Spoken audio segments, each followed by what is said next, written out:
Today, I'll tell you how to cook rice noodles so that they don't stick to each other.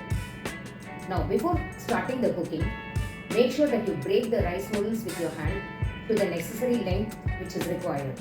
Next, take a steel container, keep it on the gas stove.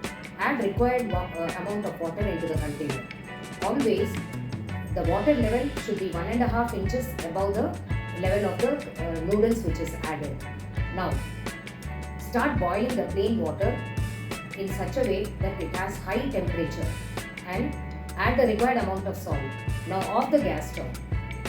Put all the noodles which is broken into the boiling water. Now close it with a lid. Keep watching the time. It should be exactly 2 to 3 minutes.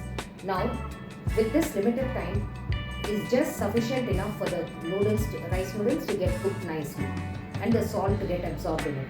Now quickly open the lid of the container and pour the whole stuff inside the steel seal and see that the entire water is drained off.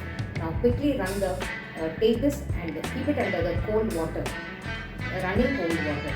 Now wash it nicely, even so that the last drop of starch is also drained off. Now keep it aside. Now apply oil in your hands, both the hands, and then smear the rice noodles totally on all sides and keep it aside. Now the noodles is ready for your preparation without sticking to each other.